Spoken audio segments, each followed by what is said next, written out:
اللهم صل على سيدنا محمد وعلى آل سيدنا محمد وعلى أصحاب سيدنا محمد.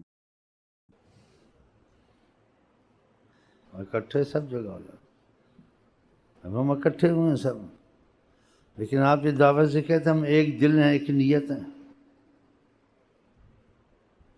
یا ایک خیال ہے ہمارا. اکٹھے ہر جگہ ہو جاتے ہیں، مسجدوں میں ہو جاتے ہیں، عرفات میں ہو جاتے ہیں، مینا میں ہو جاتے ہیں، مسجدوں میں ہو جاتے ہیں. ایک دل ایک نیت نہیں ہوتے. اب مسجد میں اکٹھے ہوئے، مینا میں اکٹھے ہوئے، عرفات میں اکٹھے ہوئے، مکے میں اکٹھے، ایک دل ایک نیت نہیں ہوتے ہیں. وہ کیسے آپ سمجھیں گے ایک دل ایک نیت؟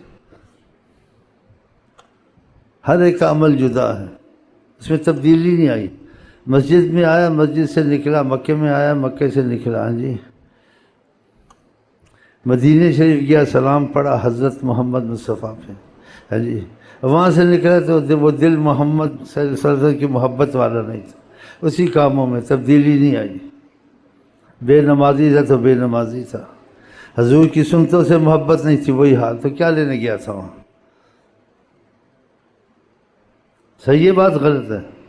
تو اتنا سفر کاٹا تم نے، ہوائی جہاز میں گیا، ریلوں میں چڑھا، مشقتیں اٹھائی، حج کیا، عمرہ کیا، مدینہ شریف گیا، لیکن مدینے والے کی محبت والی بات طلب تیرے دل میں نہیں ہے. وہ ہوتی تو تیری عادتیں خدا رسول والی محبت والی ہوتی ہیں، تیری عادتیں وہی رہی. تو ادھر بھی اکٹھے ہوئے، بس سنا خدا رسول کی بات، لیکن اپنی مرضی پر رہا. خدا رسول کی مرضی والی بات نہیں اس کے دل میں جمے، اس کا دل نہیں بدلا. تو بتاؤ کوئی خاص فائدہ اس کو ہوگا؟ نہیں ہوگا نا. پڑھے لکھے تو اس کا مطلب ہے کہ ہم یہاں اکٹھے ہوئے تو ہمارا اصل مرکز خدا ہے اور حضرت محمد کلمہ پڑا ہوا.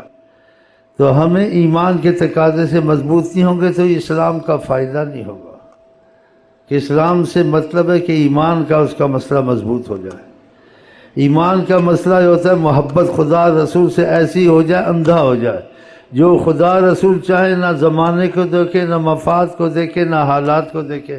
کہ خدا رسول ایسے چاہتے میں نے ایسے ہی کرنا ہے. میں نے نہیں کہنا وہ زمانہ اور تب یہ زمانہ اور ہے، پہلے اور حالات تھے اب اور حالات. نہیں تو کلمے پڑھنے کا فائدہ نہیں، قرآن پڑھنے کا فائدہ نہیں. جب دل جگر مسلمان نہیں تو زبان سے کیا مسلمان ہو؟